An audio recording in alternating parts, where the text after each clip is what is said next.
Bienvenue sur Together Women Rise, le podcast qui met en lumière les parcours de femmes qui se sont hissées à des postes de direction. Je suis Cécile Meunier, votre hôte, et dans chaque épisode, nos invités partagent les défis qu'elles ont affrontés et surmontés en tant que femmes et leaders. Plutôt qu'une recette universelle de réussite, je vous invite à créer la vôtre, en apprenant des expériences de celles qui ont déjà parcouru ce chemin. Vous entendrez des récits sincères et des conseils concrets pour guider votre carrière et votre vie personnelle. Que vous visiez une promotion, cherchiez de l'inspiration ou ayez simplement besoin de vous rappeler que vous n'êtes pas seul, Together Women Rise est votre espace pour rêver, oser et grandir. Bonjour Béatrice. Bonjour. Écoute, je suis enchantée d'être avec toi cet après-midi. Écoute, ce que je te propose, c'est de commencer par te présenter de la manière dont tu le souhaites à travers 3 symboles. Alors, 3 symboles. Je vais peut-être commencer par un objet, ou 2 objets. Allez, vas-y. Qui m'amènent souvent dans une situation nouveau de calme et d'équilibre. Ok, super. Alors, ça peut peut-être paraître marrant, mais quand je l'ai préparé, les premiers mots qui me sortaient, c'était un arbre et une casserole. Ok. Alors, c'était vraiment à 6h du mat avec mon citron pressé. L'arbre et la casserole. Alors pourquoi l'arbre ? Je suis quelqu'un qui, pour mon métier, je dois être assez extravertie. Donc c'est vrai que je fais beaucoup de réunions, je vois beaucoup de personnes, je fais beaucoup d'événements. Et quand j'ai besoin de me ressourcer, quand j'ai besoin de reprendre de l'énergie, j'aime la nature et j'aime être seule. Okay. Donc c'est mon côté plutôt introverti du coup qui doit être nourri. Et donc je crois que j'ai toujours eu beaucoup de problèmes dans ces tests MBTI où il faut dire oui, mais est-ce que tu es extraverti ou introverti. Moi, ça a toujours été un casse-tête, ou quand je le faisais une fois, on me disait que j'étais introverti, une autre fois, on me disait que j'étais extraverti. Et donc, je crois qu'effectivement, l'arbre ou la nature, pour moi, c'est avec mon chien, aller me promener ou aller beaucoup courir. Je cours pas mal aussi. La seule personne qui peut m'accompagner, c'est mon chien, parce qu'il ne parle pas. Et la nature est vraiment pour moi une source d'énergie et aussi de réflexion, d'énergie naissante ou d'énergie plutôt mourante, si on peut dire ça comme ça, comme l'automne, où en fait chaque cycle se renouvelle et qu'en fait la nature a bien compris que quand on est en automne ou en hiver, eh bien on n'a pas la même énergie, on ne doit pas faire les mêmes choses que si on est en printemps ou en été, et donc la nature, les animaux ont bien compris ça, et l'humain continue à s'obstenir, d'une façon assez bornée, à se dire s'il n'y a pas de lumière, je vais me rajouter de la lumière naturelle, soi-disant. Enfin, donc, je vois qu'il y a quelque chose d'assez intéressant dans la nature, et donc moi, ça me calme. Et alors, la casserole, c'était pour moi l'image. Alors, j'adore l'alimentation, j'adore la nutrition. Et apparemment, alors, je l'ai beaucoup nié, j'ai beaucoup dit mais non. Et maintenant, je l'accepte quand on me dit qu'en fait, j'ai une grande créativité culinaire. Donc, en fait, non seulement j'adore cuisiner, mais apparemment, j'ai aussi ce talent d'être très créative en cuisine. Et donc, je peux préparer de tout et de rien. Et donc, tout comme il y a des gens qui ont les talents pour la déco, ou pour le dessin, ou pour l'art, ou peu importe, mais apparemment, donc moi, j'ai ce talent de pouvoir avoir n'importe quel ingrédient et vraiment en faire quelque chose très bien, où j'ai un très bon palais et un très bon odorat, apparemment. Donc, la casserole aussi, pour moi, c'est quelque chose... Et ce qui est intéressant, c'est qu'en plus, tu le fais d'une manière, on va dire, un peu spontanée, oui, intuitive. J'ai rien appris. Donc, tout est intuitif et basé au goût ou à l'odorat. Et voilà. Et ça aussi, cuisiner, même si c'est n'importe quelle cuisine, ça aussi, ça me procure beaucoup de paix. Et c'est comme... parfois, mon mari me regarde et il rigole. Il me dit, c'est marrant. C'est comme si tu étais un chef d'orchestre où tu fais l'un et l'autre. Et tout a l'air tout simple. Je dis, oui. En fait, je ne fais pas beaucoup d'efforts. Et donc, voilà. C'est peut-être 2 choses, l'arbre et la casserole, si on peut le voir comme ça, qui m'apportent de la créativité et du calme. Qui me font du bien. Et si je reviens avec ce moment en forêt, soit avec ton chien, soit toute seule, en train de courir ou de marcher, pour toi, ce qui se passe dans ta tête à ces moments-là, ça va être aussi bien, est-ce que tu te refais des conversations, ou plutôt est-ce que tu lâches tout et tu regardes à fond la nature, tu sais, un peu ce côté méditation, marchant.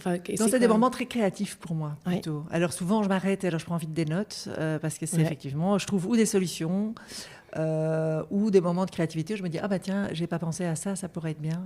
Et je dois les noter tout de suite parce que bon, l'âge fait que sinon je suis à peine arrivée à la maison que j'ai oublié. Non, mais c'est pas l'âge du tout, c'est le moment clé. Donc oui. Alors le côté méditatif est plus quand on regarde la nature, quand je regarde mon chien en fait qui ça va avoir 16 ans en plus, donc elle est toujours aussi contente d'une promenade. Je me dis ça fait 16 ans, voilà, qu'elle est toujours en train de sauter dans tous les sens. Donc c'est les deux, méditatif mais surtout aussi créatif et trouver des solutions en fait. Ouais. Et quand tu dis trouver des solutions, ça peut être aussi bien pour tout domaine de vie. Oui, tout. Et je trouve ça hyper intéressant que tu dises ça, parce que souvent on le lit. Que quand on a beaucoup, on se dit ah non, il faut que je continue à travailler, faut que... Et en fait, souvent on dit mais lâche, et on est là, non mais qu'est-ce que tu me racontes, lâche. Et en fait, je trouve que lâche, ça veut dire juste sors, va t'aérer, et c'est vrai qu'il y a plus de chance, et on le dit souvent, mais quand on est souvent la tête dans le guidon, on veut pas l'entendre. Et là, je trouve que justement, tout de suite, tu démarres en nous montrant que en sortant la tête du guidon, en allant dans la nature, c'est là où tu es la plus créative, quoi. Oui, exactement. Et donc, c'est effectivement un peu une discipline à se dire. Moi, j'essaye aussi ça me permet de ne pas enchaîner d'un rendez-vous à l'autre, voilà. Et de me dire, là, je fais vraiment un break de promenade. Et toi, quand tu dis break de promenade, on est quoi ? On est sur une demi-heure, on est sur 1h30, on est... Enfin, alors, le tour que je fais habituellement avec mon chien, c'est 45 minutes. Okay. Bah, alors, le week-end, c'est là, le dimanche, je vais vraiment courir pendant 1h30. Et là, c'est plus long. Et là, et alors, j'évite aussi de passer les coups de fil. Parce que si je téléphone, c'est un tout autre exercice, en fait. Parce qu'au début, j'allais me promener, je prenais mes écouteurs, alors je passais des coups de fil que je devais faire pendant la journée. Mais c'est pas du tout le même bénéfice, ou c'est pas du tout la même chose. Parce que là, on est de nouveau dans une action, alors que se promener, pouvoir réfléchir, ou penser à tout n'importe quoi, ou regarder, ça, c'est le processus créatif, oui, créatif aussi pour trouver des solutions ou trouver des idées. Mais téléphoner, c'est de nouveau dans de l'action, c'est dans faire, c'est dans résoudre des trucs. Oui, du coup, tu es dans le mental et tu n'es plus fait du dans tout. Mais là, je me vois trop. J'ai été pareil dans la forêt. Et à un moment donné, j'ai fait un post sur un sort et tout d'un coup, c'est venu dans ma tête. Ah oui, tu vas faire ça, nanana. Et ce que j'allais écrire. Et là, en fait, je suis dans la forêt, je croise des gens et je suis en train avec mon audio, tu vois, en train d'enregistrer, en train de me dire, il faut tout enregistrer là maintenant. Parce que l'instant sera parti, en fait. Exactement. Et ça fait sens et il faut vite le noter. Pareil, ça. Voilà, donc maintenant, si vous vous prenez en forêt, vous voyez des gens tout d'un coup parler dans leur téléphone, mais ils ne sont pas forcément avec quelqu'un, ils sont peut-être en train d'enregistrer leurs idées. Exactement. Super. Et alors, ton troisième symbole, qu'est-ce que tu choisirais pour te présenter ? Alors, le troisième, j'avais réfléchi à un ordinateur, parce qu'il n'y a rien à faire. Je suis quand même fort scotchée à mon ordi. Ça ne va même pas être un « et », ça va être un « ou », pas un « ou », mais un « et ». Mon tapis de yoga, je fais beaucoup de yoga. Okay. Presque tous les matins, j'essaye quand même. Tout ce type, du plus posture longue, du yin, de tout ce qui est vinyasa, ou power yoga. Mais donc ça, pour moi, c'est vraiment aussi un équilibre. Je crois que je peux avoir une vie un peu de dingue, mais la nature et le yoga, je sais que c'est pour moi, mais c'est nécessaire. Et l'ordi, je dirais plus que je suis je n'irai jamais en vacances sans mon ordi. Okay. Ou même en week-end. Ah ouais. Je ne laisserai jamais mon ordi dans une voiture, par exemple. Toujours, je le prendrai avec moi, parce que si on me le vole... Donc, effectivement, je ne sais pas ce qu'il a, cet objet, mais j'ai l'impression que toute ma vie est là-dedans. Et ceux qui disent, ouais, tu sais quand même tout faire avec un téléphone. Non, moi, cet ordi reste quand même quelque chose où... Voilà. Si tu as choisi entre ton ordi et ton mari. Mon mari est dans l'ordi aussi, donc lui... Il est informaticien, donc ça m'étonnerait. Donc on est toujours tous les deux avec nos ordi. Bon, au moins, comme ça, il n'est pas jaloux, il sait ce que c'est. Voilà. Ah oui, non, là, sur ça, on se comprend tout à fait, quoi. Ok, super. Mais en fait, on voit bien quand même que tu as créé quand même dans ta vie des routines qui te permettent aujourd'hui d'avoir un équilibre. Oui, et puis parfois, on se fait prendre au piège où l'équilibre dérape aussi. Puis il y en a des phases de vie aussi. Tu as un exemple où dernièrement ça a dérapé ? C'est très proche. Cet été, et je vais en parler ouvertement maintenant parce que j'ai beaucoup appris, cet été, je pensais vraiment que j'étais au bord du burn-out. Okay. Oui, donc j'avais la tachycardie, donc mon cœur qui s'emballait, j'avais un trou de mémoire mais énorme, je dormais super mal. Et à ce moment-là, est-ce que tu faisais ton yoga tous les matins ? Est-ce que tu allais faire ta promenade ? Donc, malgré la routine, on va dire, d'équilibre, tout d'un coup, tu étais proche du burn-out. Et alors, qu'est-ce qui a fait pour toi? Qu'est-ce qu'ont été les... Eh bien, c'est de me rendre compte de quel âge j'avais. C'est vrai. Et qu'un jour, il y a une copine, je ne vais pas la citer ici, qui m'a dit, mais Béatrice, enfin, je sais pas, mais tu vas avoir 52 ans, c'est quand même un petit peu aussi les signes de la ménopause, préménopause et tout. Et je me suis dit, mais non, enfin, la ménopause, c'est quand même avoir des bouffées de chaleur et tout. Moi, j'ai tout. Et alors, merde, je me suis dit, effectivement, j'ai tous les autres symptômes, sauf celui-là. Donc, je touche du bois, je peux être contente de ne pas avoir les bouffées de chaleur. Mais effectivement, j'ai tous les autres symptômes. Et donc, je crois que c'est là où je me suis fait prendre au piège de... Tu sais, moi, je rigolais avec l'âge un peu. Et je disais, moi, vieillir, ça me fait pas peur, c'est pas grave. Moi, je fais toujours mon sport, je fais toujours ça, je travaille, je sors, je profite de la vie. Enfin, donc, pour moi, vieillir, j'avais pas peur des rides, j'avais pas peur de prendre quelques kilos, c'est pas grave. Mais alors, quand on a justement ces symptômes vraiment désagréables... Et alors, c'est quoi comme symptômes C'est ça. Donc, moi, j'ai vraiment eu des pertes de mémoire, mais l'horreur, tu vois, où à un moment donné, je me dis, mais qu'est-ce que j'ai fait hier? Et on Marie est sous de ma gueule en disant, mais regarde dans ton agenda, comme ça, tu sais ce que tu avais fait hier. Et je dis non, je dois pouvoir m'en souvenir. Donc, oublier ce qu'on a fait, des choses très, très courtes. Donc, de la fatigue, mal dormir, se réveiller à 2-3 heures de la nuit et plus savoir dormir. Saut d'humeur, ça, je trouvais aussi que ça allait. Enfin, bon, ça, c'est tout est relatif, évidemment. À l'entourage. Perte d'énergie, un peu... oui, être déprimé, ne plus vraiment voir le beau côté des choses, être plus négatif, être... Ce qui ne te ressemble pas non, pas du tout. Moi, je suis une optimiste. Et d'ailleurs, c'est dans des mots, moi, l'optimisme, ça me caractérise à fond. Donc, c'était... Et donc, tellement de symptômes, moi, je me dis, mais en fait, j'ai peut-être été trop loin. Et donc, moi, ça m'a permis, alors cet été, bon, grâce à ce conseil aussi, de me plonger dans tout ce qui était lecture aussi, de cette phase de la femme. Et si, voilà, on parle des femmes, on parle beaucoup trop peu, et je ne vais pas en faire un podcast ménopause, mais on parle beaucoup trop peu justement de ce passage-là. On parle beaucoup du fait d'avoir ses règles ou d'avoir des enfants et tout, mais en fait, cette phase de fin, ça c'est le truc... Voilà, on verra bien. Et donc, je me dis, mais au fait, il doit y avoir plein de femmes qui ont dû avoir un diagnostic peut-être de burn-out, alors qu'en fait, c'était peut-être ce passage dans la... Moi, j'ai une amie, il lui est arrivé pendant 2 ans, elle pensait qu'elle était dépressive, mais très tôt, à 41 ans, entre ses 41 et ses 43. Et en fait, c'était ses hormones. Et en fait, elle était en préménopause, assez jeune. C'est ça. Et en fait, ça n'avait rien à voir avec la dépression. Et effectivement, on en parle assez peu. Et je trouve que ça commence...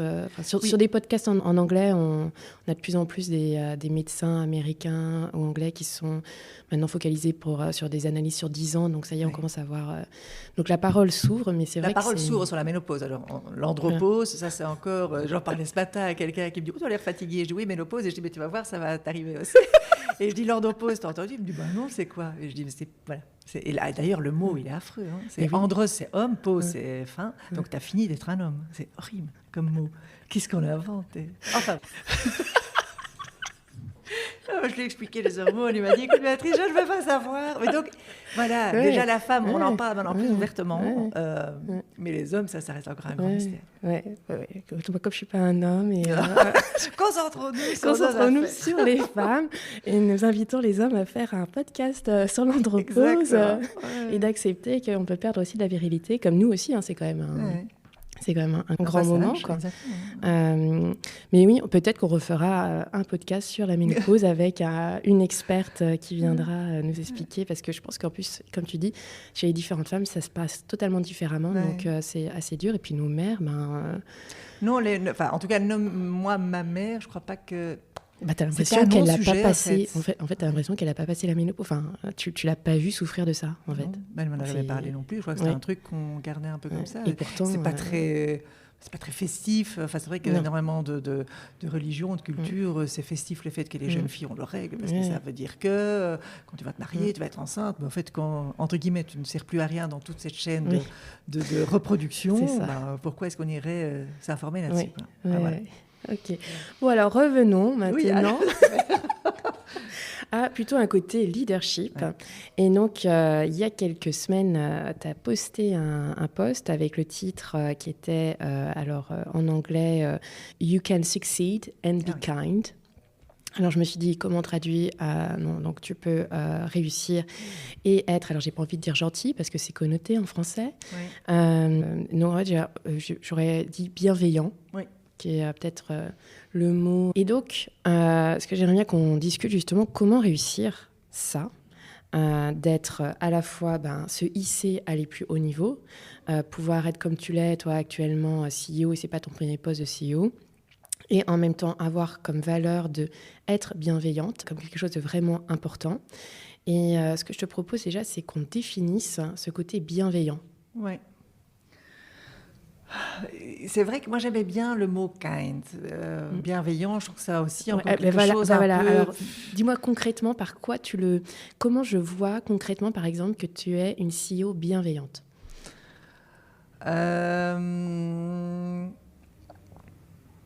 C'est pas facile. Donc surtout que je suis quelqu'un qui est impatiente. Qui peut être extrêmement exigeante envers moi, mais aussi envers les autres, qui va parfois trop vite, vu que je vois l'horizon ou la solution ou la stratégie, et je me dis, mais c'est par là qu'on doit aller, donc on y va. C'est pourtant clair, quoi. C'est pourtant clair. Si moi, c'est clair. Oui, que j'aime pas toujours faire des briefings, j'aime pas toujours bien expliquer tout. Oui, parce que sinon tu perds du temps. Exactement. Et puis j'ai envie de dire, ça va, si je dis 2 mots, tu peux bien comprendre le reste de la phrase. Donc pour moi, ça a été quelque chose de très difficile de pouvoir comprendre ça et accepter ça.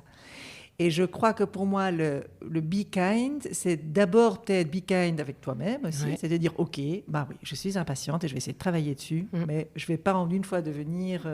c'est pour moi, déjà faire un cours de yoga d'1 heure, c'est déjà méga patient, c'est très bien, et en plus de me concentrer dessus. C'est donc déjà le be kind avec toi-même et que ça puisse aussi se traduire dans t'entourer du coup des personnes qui vont pouvoir être ce complément de toi, mais donc meilleur que toi dans tous les aspects où toi tu sais que tu es pas bon. Et toi, si tu devais nous dire sur quel aspect justement tu t'entoures en me disant là... Pour moi, c'est justement une personne, par exemple, qui fait les ressources humaines et qui est très patiente. Parce que moi, je n'irai jamais... critiquer, c'est peut-être un mot dur, mais je vais tenir compte vraiment de tout le monde, mais je sais que j'ai besoin de quelqu'un à mes côtés qui va dire « Attends, 2 secondes, Béatrice, arrête-toi. 2 secondes, regarde derrière toi, est-ce que tout le monde suit ?» Puis je regarde et puis je me dis « Ah non, zut !» Et voilà. Donc le « leave no one behind », ça c'est toujours bien aussi que quelqu'un peut me le rappeler. C'est aussi donner le même traitement à chacun. Alors je m'explique. Je vais être assez exigeante, mais en même temps très bienveillante aussi pour toutes différentes personnes dans l'entreprise, que ce soit quelqu'un qui est dans le leadership team ou quelqu'un qui est plutôt sur le terrain, voilà. Je vais être très compréhensible aussi, mais dans un cadre clair et donné. Donc je crois que c'est vraiment pouvoir être très humaine, mais aussi bien donner les règles de collaboration, le cadre de collaboration, et essayer d'avoir aussi tout le monde avec soi. Et je crois que justement, cette bienveillance, c'est pouvoir avoir parfois prendre des décisions qui ne sont pas toujours populaires, mais pouvoir le faire aussi avec une explication et une transparence très juste. Et c'est comme un jour, il y avait quelqu'un qui m'a dit, il faut apprendre à dire la première vérité en premier, ou je ne sais plus comment c'était, mais donc c'était vraiment ça. En fait, je crois que parfois on se complique énormément la vie en essayant de tourner autour du pot, et donc je trouve que si on peut dire la vraie vérité, mais avec des mots justes, eh bien c'est toujours moins douloureux que d'essayer de tourner autour du pot, qu'après ça on l'apprend quand même. Ouais. Alors c'est quoi kind ? Oui, mais c'est vraiment un travail... Mon explication n'est peut-être pas très claire, je suis désolée, mais c'est plein de différents points, en fait, surtout aussi envers soi-même aussi, surtout pas dire « oui, mais enfin, je sais tout faire, je suis meilleur, je n'ai jamais de doute ». En fait, c'est vraiment ça, c'est aussi pouvoir dire « je doute plein de fois, je ne sais pas ». Tu vas m'aider, je vais t'aider, on est ensemble dans ce même bateau, on va avancer ensemble, on va... Voilà. Ce que j'entends, c'est que ça démarre d'abord par beaucoup de conscience de finalement ce qui se joue en toi. Conscience, comme tu dis, tu as pris conscience de tes défauts. et tu les as acceptés.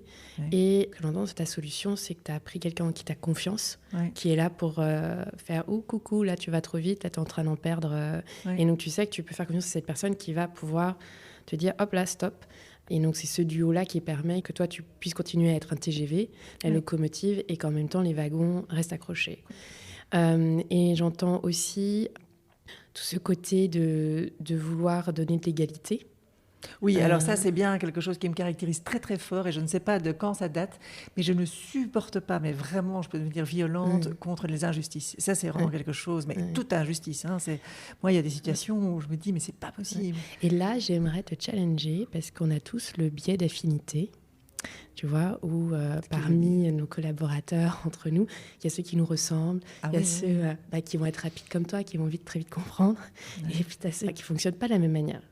Et donc, on a tendance, naturellement, envers des personnes qui fonctionnent comme nous, parce que c'est plus facile, c'est plus confortable, qu'on va aller plus facilement vers eux, qu'on va lier plus facilement aussi une relation. Et c'est ça qui rend difficile de finalement être égalitaire aussi dans ces différentes relations, parce que si demain, par exemple, il y a, imagine, un poste de promotion qui s'ouvre, et il y a A et il y a B, il y a A qui était très sympathique, parce que justement, tu as beaucoup de sympathie, parce qu'il te ressemble, quoi. Et B, qui est une personnalité où tu as moins d'atomes crochus. Du coup, à quel point tu réussis à rester en conscience de ce biais cognitif qui est d'affinité, qui nous touche tous, qui est 100% humain, hein, donc on n'est pas là non plus pour se flageller. Hein. Mais c'est intéressant de le garder en tête, surtout dans ces moments de promotion. Parce qu'on sait que c'est un des biais qui empêche les femmes aujourd'hui justement d'atteindre les hauts postes, parce que même de femmes entre femmes, on va avoir des biais qui vont avoir tendance à demander plus à une femme de prouver ce qu'elle fait qu'à un homme. Et donc, toi, par exemple, rien que comment tu gères ça pour essayer d'être un leader impartial? C'était dans mon deuxième job où je me souviens que ma manager m'avait dit « Écoute, tu as le job parce que tu es... » alors, c'était un peu une drôle de phrase qu'elle avait sortie, mais tu es beaucoup plus intelligente que moi. Et ce n'était pas ça qu'elle voulait dire. C'est pas que j'étais plus intelligente, mais ça veut dire que j'étais complémentaire par rapport à ses compétences. Et donc, je crois que quand je dois faire des choix comme ça sur des personnes, j'essaye quand même vraiment de détacher ce côté subjectif de l'objectif même, de dire, OK, quelles sont tes compétences, qu'est-ce que tu cherches dans quelqu'un pour ton équipe ou peu importe, et comment remplir justement tous les points qui manquent. Donc vraiment aller voir par compétence ou attitude aussi, qui peut être complémentaire par rapport à ce qui manque. Donc j'essaye, alors je ne sais pas si c'est bien exprimé, mais de vraiment bien séparer l'objectivité du subjectif. Alors qu'avant, moi je me souviens que quand je devais recruter, je recrutais toujours Un jour, il y avait mon associé qui m'avait dit ça, c'est marrant, quand tu recrutes, il dit tu recrutes des jeunes BA, quoi. Enfin, des mini-toi. Ouais, des mini-mis. Et là, je me suis dit, il a raison. Mais je pense que c'est un pitfall, qu'en tant que premier manager, tu rentres facilement dans ce piège. Ouais. Et alors, et encore, parce que voilà, passé 50 ans, encore aujourd'hui, moi, il y a gentiment des collègues qui me disent, écoute Béatrice, tu crois vraiment que tu dois t'occuper de ça? Tu n'as pas autre chose à faire? Et je les remercie. Et donc, je crois que ça, c'est aussi le Be Kind, c'est pouvoir aussi être ouverte à avoir ce genre de retour. Et effectivement, parfois, je suis en train de ranger le bureau ou pendre des vestes ou de relire une newsletter et ils me disent, Béatrice, tu penses vraiment que toi, tu dois relire l'anglais? Il n'y a pas quelqu'un d'autre qui peut le faire? Alors, et là, je me dis, merde, je me suis fait prendre dans le piège de nouveau, peut-être aller dans les détails de perfection, alors qu'à un moment donné... Et donc, je crois que si les personnes s'autorisent aussi à me faire ce feedback, c'est qu'ils se sentent bien et qu'ils ne vont pas se dire « Ouh là là, Béatrice, elle va... » Mais clairement... Donc, j'espère de pouvoir ça dans le Be Kind, c'est aussi avoir un environnement où on peut arriver à avoir assez de confiance que pour pouvoir s'engueuler, pour pouvoir créer des situations de conflit, mais au moins pouvoir en parler, ou pouvoir dire « Écoute, là, Béatrice, t'exagères. Non, tu ne m'envoies pas un message à 7h30 du matin, je sais. » Donc voilà. Et justement, comme tu dis, c'est pas forcément facile. Ça demande de la maturité, de devenir Be Kind. Et tu viens de parler des conflits. Quand je pense à pourquoi certaines personnes justement se disent, je pense à une amie qui est souvent me fait, oh là là, trop bonne, trop conne, tu vois. Et en fait, je pense qu'en fait il n'y a pas de trop bon. Parce que si on prend bon pour la bonté, c'est l'intention. Si l'intention est bonne, de toute façon, on peut pas être con.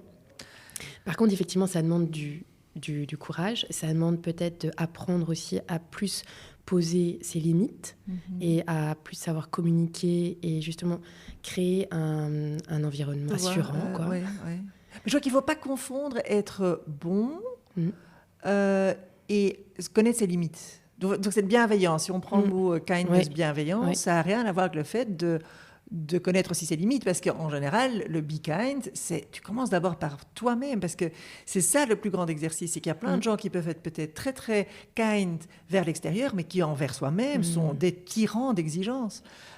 Et je crois que on le dit aussi, comment pour bien aimer autrui, tu dois d'abord t'aimer toi-même. Et je crois que ça c'est très fort. Les gens qui se maltraitent eux-mêmes auront du mal aussi à prendre soin de quelqu'un d'autre. Je crois que c'est les deux exemples. Et moi, en tout cas, ça a été un exercice de vie et encore toujours où je dois faire attention à ne pas tomber dans cette moulinette d'exigence envers moi-même. Oui, un petit côté perfectionniste. Oui. Quand j'ai dit que je fais du sport tous les jours, je fais du sport tous les jours. Et quand je rate une fois, ça me trotte en tête toute la journée de me dire « t'as pas fait ton sport », enfin du style... mais donc je crois que c'est ça. Et donc être bon, c'est pas être con, parce qu'en fait être bon, c'est déjà juste dire on est sur cette planète ensemble pour une raison X, Y, Z qu'on ne connaît pas. We are in this shit together, or in this happiness together. Et puis voilà, on va essayer d'en faire le mieux de ce qu'on peut et faire ensemble. Et du coup, j'ai envie de te demander, toi, ça fait un peu spirituel, notre podcast là. Après la ménopause, allons-y, la spiritualité. C'est quoi ton grand pourquoi ? Parce que tu vois, quand je t'entends justement, il n'y a pas... on est ensemble, tout ensemble sur cette terre. Clairement, aujourd'hui, tu es CEO de Bicode, tu as été dans d'autres positions. À chaque fois, même en ayant ce travail-là, pour toi, chaque jour, tu te lèves le matin en te disant qu'est-ce que j'ai envie d'accomplir, en fait. Enfin, pour toi, c'est quoi ça va faire grand mot, mais ta mission de vie. Je suis très très mauvaise là-dedans. Donc si tu me dis c'est quoi ton objectif dans 5 ans, laisse tomber. Non, mais plutôt qu'est-ce qui t'anime profondément. Eh bien c'est justement ça. Moi, le matin, alors c'est l'exercice de se regarder dans le miroir, c'est intéressant. Parce que quand on se regarde vraiment soi-même dans le miroir, on peut parfois complètement se détacher et regarder comme quelqu'un d'autre, mais en fait c'est toi-même. Enfin, on ne va pas tomber dans un truc psychédélique ici. Mais c'est plutôt le soir ou quand je me couche et je me dis, tiens Béatrice, est-ce qu'aujourd'hui tu as blessé quelqu'un ? Est-ce qu'aujourd'hui tu as négligé quelque chose, négligé quelqu'un ? Est-ce qu'aujourd'hui tu as fait plaisir à quelqu'un ? Si j'ai blessé quelqu'un, c'est peut-être... tout à fait loufoque, mais je demande pardon avant de m'endormir à ce quelqu'un, et ça pourrait être n'importe qui, quoi, ça pourrait... mais moi je vais peut-être un peu loin dans ce concept. Et ça me permet aussi de chaque soir pouvoir m'endormir en disant, j'ai blessé peut-être une personne, ou j'ai peut-être parlé trop vite, ou j'étais impatiente sur un truc, je suis désolée, et demain on fera mieux. Et par ce cycle de merci et de pardon tous les soirs... Ho'oponopono. Oui, c'est peut-être un peu ça. Ça me permet aussi de dire... j'aurais fait le mieux que je pouvais ici sur Terre. C'est ça, en fait, moi, ma mission de vie, je crois que c'est de me dire, j'aurais fait tout ce que j'aurais pu sur cette durée de vie où je suis ici, que je ne sais pas jusque quand. Et j'aurais fait, c'est quoi ce que tu aimerais laisser au monde alors, après toi ? Imagine, tu as ta page Wikipédia, et donc... Et donc, parce que là, c'est dans longtemps, donc tu as le temps d'avoir encore fait plein de choses. Et un peu, ça démarrait par quoi ? Pas tu vois, au niveau enfance, mais plutôt dire, voilà, Béatrice, on s'en souviendra parce que... Qu'est-ce que tu aimerais dire ? On s'en souviendra parce que elle a mis son énergie... au service des inégalités. Yes. Voilà. Ouais. J'ai beaucoup d'énergie, je le sais. Voilà. Ma mère, je la fatiguais. Donc je sais que j'ai beaucoup d'énergie. J'ai appris à vivre avec ça. Et c'est vrai que cette notion d'inégalité m'a beaucoup...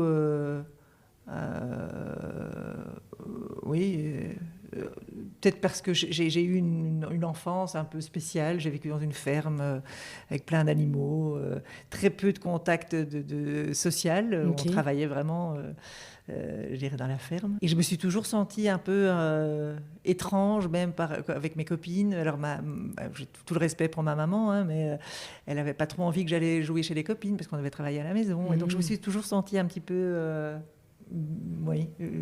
différente, ouais. Je crois. Et voilà, donc je crois que c'est vraiment mettre cette énergie au service des inégalités. Et je crois que c'est ça, parce qu'à la limite, je pourrais vivre avec les injustices et me dire c'est comme ça, c'est la vie. On a des grandes discussions philosophiques là-dessus, mon mari et moi. Mais moi, je sais pas, ça va pas. Je n'arrive pas. Et tant mieux, parce que c'est ton moteur, ce qui t'a permis. Et c'est effectivement mon moteur, et ça a été mon moteur quand je travaillais plutôt dans tout ce qui était start-up innovation. Donc j'adore moi tout ce qui est le domaine de l'innovation. C'est l'innovation, c'est régler ou arranger ou apporter du changement dans quelque chose qui pourrait être amélioré. Donc c'est changer, améliorer. Voilà, je crois que tout ça c'est ce que j'aime. Ouais. Super. Et alors, je rebondis parce que je me dis, pour les femmes qui nous écoutent et qui sont peut-être dit « Ah, mais elle est CEO, mais parce que ça a toujours été simple pour elle. » Et là, en fait, quand tu nous dis que, voilà, petite, tu t'es sentie différente, aujourd'hui, on voit le parcours. Est-ce qu'il y a eu un moment tournant où, justement, la jeune fille Béatrice qui se sentait différente, qui, à un moment donné, a trouvé sa place et a trouvé toute sa beauté, toute sa grandiosité et l'a mis au service du monde. Enfin, est-ce qu'il y a... On va exagérer sur les adjectifs. Non, je crois qu'à côté de l'énergie, ce qui me caractérise très fort aussi, c'est la curiosité. Et je crois que cette curiosité, c'est ça qui m'a vraiment drivée aussi. Et ça a commencé bêtement fin des années 90 aussi, avec Internet commençait à arriver aussi en Europe et en Belgique. Et donc j'étais curieuse de cet outil où je me suis dit, c'est Internet, ça peut paraître débile ici en 2024, mais ça va être quelque chose de révolutionnaire. Donc j'ai envie de travailler dans ce domaine. Tu aurais pu rester ingénieur, enfin tu vois, des boulots où quand on va se sentir un peu introverti, différent, etc., généralement pour monter, tu vois, il faut quand même... faire du networking, il faut quand même se faire connaître. Enfin, tu ne peux pas rester caché dans ton coin. Non, mais c'est aussi parce que je suis une faiseuse. Si mon mari est informaticien, ingénieur informatique, lui, c'est plutôt quelqu'un qui va dire « je fais mon truc plus introverti chez moi ». Moi, s'il y a une barricade, c'est moi qui vais être sur la barricade. Donc, je suis vraiment une faiseuse et une qui dit... alors, ça peut paraître très égoïste, mais on n'est jamais aussi bien servi que par soi-même. C'est de dire, si tu veux mettre du changement, vas-y, fonce, fais-le. Parce que si tu dois attendre que les autres le fassent, ça peut jouer contre moi aussi. C'est dans cette impatience. Mais non, voilà, je me dis, s'il y a quelque chose à faire, vas-y déjà, et puis tu demanderas de l'aide, mais lance-toi, quoi. Ok, donc ce que j'entends, c'est que tu t'es jamais mis en position de victime, tu es plutôt méga responsable, genre, s'il y a quelque chose à faire, j'y vais, je fonce, j'essaye, pas de regret, quoi. Non, ça c'est clair. No regret. Okay. Non, ça c'est clair. Non, ça, je crois que ça c'est vraiment ce qui me caractérise très fort. Et j'adorais cette phrase, et c'était un peu un leitmotiv aussi, c'est « better an oops than an what if ». Et effectivement, moi, parfois, je suis là, oups, pourquoi je me suis foutue là ? Et puis, chaque fois, j'ai appris quelque chose. Et puis, ça a pu devenir un autre projet, ou ça a pu être amené à rencontrer quelqu'un, où je me dis, mais c'est quand même trop drôle, les gens qu'on a rencontrés dans cette situation, dans ce cadre-là, que le what if. Moi, j'ai pas de what if. Si j'avais fait ça, je crois que honnêtement, aujourd'hui, non, je crois que j'ai vraiment... Donc, je préfère un oups, se dire oups, que le dire si j'avais... Bon, voilà. Donc, mentalité du côté j'essaye et tant pis, si ça marche pas, j'apprendrai, quoi. Et ça, tu l'avais dès le début, tu vois, ou c'est quelque chose que tu as forgé, qui a augmenté avec les années, parce qu'on va pas se mentir, tu vois, j'imagine quand même que parfois, le what if, c'est les peurs qui ressortent. Donc, est-ce qu'il n'y a quand même pas, à des moments donnés dans ta carrière, où le challenge faisait vraiment peur, où tu vivais une situation qui était vraiment très inconfortable et où tu ne te sentais pas à l'aise justement de foncer? Oui, certainement, tant dans le privé que dans le professionnel. Hein. Je crois que quand j'ai divorcé, c'était effectivement c'est dur un divorce, même si on s'entend très bien. Et quand on a décidé de se séparer, c'est vraiment un moment très impactant dans la vie. qui n'a pas été facile, et dont je le répète, même si on s'entend très bien, alors qu'il y a des histoires de divorce qui peuvent être parfois très douloureuses. Ou aussi, par exemple, moi, quand j'ai fait le switch de ma carrière, du monde plutôt for profit dans le non-profit, dans l'impact de ce que je fais maintenant chez Bicode depuis 2 ans, c'est un monde qui est vraiment pas facile d'aller dans le milieu de l'impact. On a envie de faire plus, on se rend compte qu'il y a énormément de barrières, qu'il y a énormément de freins. Et quelles sont les barrières et les freins, alors, si tu pouvais nous les partager? Ça peut parfois être très compétitif, mais sur des autres critères de compétition que dans le for-profit. Je ne sais pas si tu comprends ce que je veux dire. Moi, je suis arrivée un peu dans le monde de l'impact ou d'organisation à impact, avec énormément de rêves, peut-être aussi beaucoup de naïveté. Et quand je suis arrivée là-dedans, je me dis, mais en fait, le monde concurrentiel du for-profit, c'est des règles économiques que tu connais. Oui, je connaissais. Et c'est en fait très presque économique. Tu as un bon produit, tu as un mauvais produit, tu es cher, pas cher. Tu réponds à la demande, du coup, il y a de l'achat. Et donc le monde a un impact. Bon, je veux vexer personne, mais c'est beaucoup plus politique, c'est plus... ça peut être très compétitif. Voilà. Et donc, mais sur des tout autres critères que j'ai dû apprendre. Et là aussi, moi-même, faire des choix. Est-ce que je veux suivre ces critères ou pas? Et on revient alors au kindness. Est-ce que je suis prête à passer over dead bodies, comme on dirait en anglais, ce qui est affreux? Jamais, mais jamais, jamais, jamais. Donc, si c'est ça qu'il faut faire un jour, ce ne sera pas avec moi. Mais, Et alors, comment tu concilies justement le fait que, comme tu dis, même dans ce monde à impact, ça peut être aussi un peu la loi de la jungle, où il faut aussi... se battre pour avoir sa part. Comment dans un environnement qui n'est pas forcément du coup bienveillant, comment toi tu réussis à garder ta bienveillance? Écoute, en fermant les yeux parfois, en se disant je ne vais pas écouter ce qui se passe autour de moi, je vais me concentrer, je vais rester focus. Et quand tu dis je ne vais pas écouter, c'est-à-dire c'est quoi? C'est les gossips, c'est des choses négatives? Oui, c'est quoi? Oui, ça peut être plein de choses. Je crois que moi ça fait maintenant 2 ans et demi. Oui, c'est vraiment te garder ton focus, te dire que tu fais le maximum de ce que tu peux, rester intègre, rester... soudé avec l'équipe, continuer à interagir avec les personnes. Nous, on fait de l'impact social.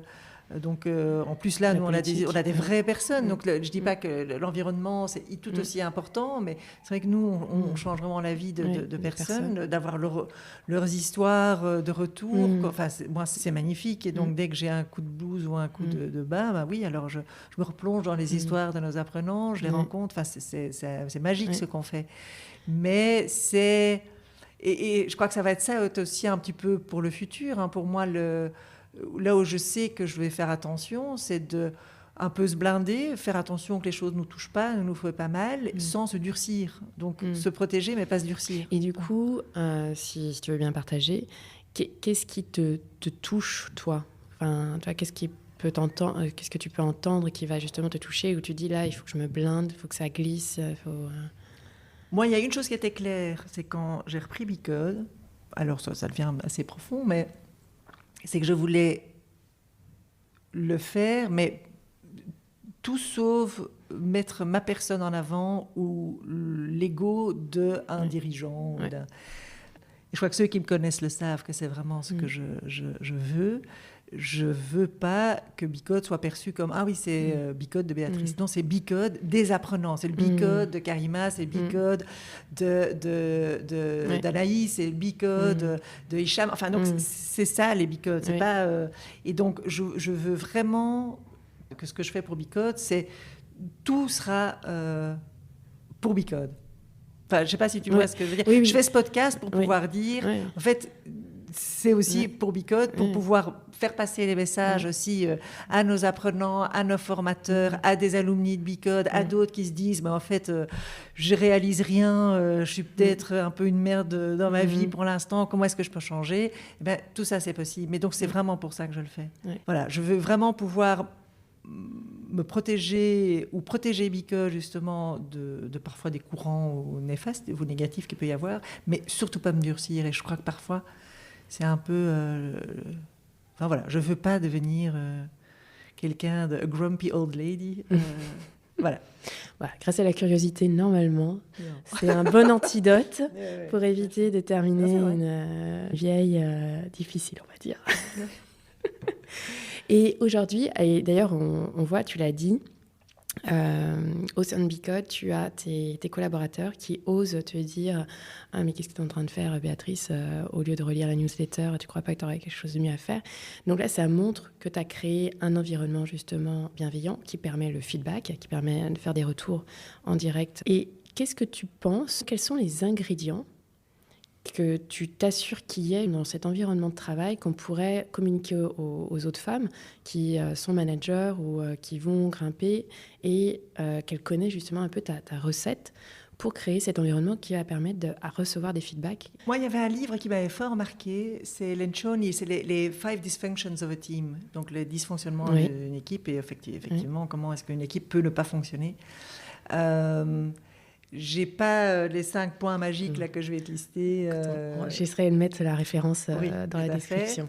Mais je crois que ce qui est important, et ce que j'essaye toujours aussi de faire, alors attention, moi j'ai plein de choses encore à apprendre, enfin, rien n'est acquis et tout est un exercice quotidien, mais c'est de pouvoir savoir tout faire. Alors, d'accord, je ne veux pas lire tous les jours la newsletter, même si je le fais avec grand plaisir, et Stéphanie le sait, voilà. Mais je sais tout aussi aller dans un outil. Donc, en fait, c'est pouvoir ne pas rester dans une tour d'ivoire et de pouvoir avoir fait aussi plein de choses que l'équipe fait. Et comprendre aussi quel est le métier de l'autre. Et ne jamais dire, oui, mais moi, je suis CEO, donc je ne vais pas faire ça. Hein. Oui. Non, donc c'est pouvoir aussi tout faire, c'est pouvoir aller nettoyer des tasses, c'est pouvoir aller ranger donc, le bureau. Donc j'entends garder quand même une certaine humilité. À fond, ouais. Et en fait, même si on va dire que sur papier, tu as un rôle plus élevé, on va dire, pyramidal, hein, pour toi, en fait, tout le monde... On revient sur le côté égalitaire. En fait, tout le monde a la même valeur. Ouais. C'est une question de valeur, c'est une question de... Je vais pas faire ton job toute la journée, mais je sais ce que ton job est parce que je sais aussi faire, ou j'ai aussi... voilà. Donc, c'est collaborer ensemble et aussi travailler sur cette notion de co-responsabilité. OK. Je suis responsable légalement de l'entité, donc je sais que ma responsabilité, bien sûr, elle est beaucoup plus élevée que tout le reste de l'équipe. Ma responsabilité, donc la liability, et ça c'est de nouveau un mot je trouve qui est assez fort et clairement chez moi, mais aussi c'est de pouvoir dire, en fait on est co-responsable. Et c'est comme dans un couple, hein. Quand un couple foire, c'est quand même rarement que l'un et pas l'autre, c'est comme on dit, on est 100% co-responsable. Et moi j'aime bien cette notion de c'est pas 50-50, c'est pas 25 chacun, c'est 100% chacun co-responsable d'une entité, d'une situation, d'un résultat, d'un engagement, voilà. Et donc, comment tu le traduis concrètement justement avec tes collaborateurs, cette co-responsabilité à 100%? Partager l'information. Partager, beaucoup, mais... quand ça va bien, quand ça va mal. Et je ne sais pas, est-ce que tu as une structure en place? Vous avez votre one-to-one, avec certains, c'est avec des one-to-one, avec d'autres, c'est, je ne sais pas, le monthly, où là, il y a tout le monde. Enfin, quelle est un peu la structure que tu mets en place pour s'assurer justement que... Donc, les one-to-one, ça, effectivement, ça, on en fait. En même temps, on n'est pas super carré là-dessus. On peut en faire 2 ou une fois skipper une semaine, c'est nécessaire. Sinon, nous, on a aussi, au niveau du leadership, on a... une réunion par semaine, où là, on fait vraiment des sujets qui peuvent être plus stratégiques que des sujets de tous les jours. L'équipe, ça c'est important aussi, l'équipe étant co-responsable des objectifs sociaux, donc nous, clairement, on a des KPI sociaux importants sur le nombre d'apprenants qu'on fait par an, donc le taux de personnes vulnérables sur le marché de l'emploi, le pourcentage de femmes, le drop-out, donc on doit avoir le moins possible d'étudiants qui abandonnent pendant la formation, parce que sinon ça veut dire qu'on n'a pas fait notre rôle social de voir que tout le monde reste à bord de la formation. Mais on a aussi rajouté, maintenant depuis 2 ans, le résultat financier aussi dans la co-responsabilité de chacun. Alors, effectivement, quelqu'un qui est responsable de campus n'a pas la même responsabilité financière que le commercial qui doit amener les entreprises ou les contrats.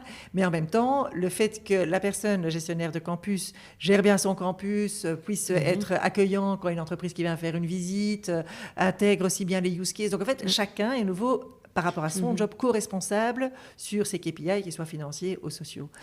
Et alors aussi, une fois par mois, on fait aussi un call avec l'équipe, une newsletter aussi. Enfin, on fait des calls, nous, parce que comme on est dans le cadre de ville, c'est difficile de le faire en présentiel, un événement.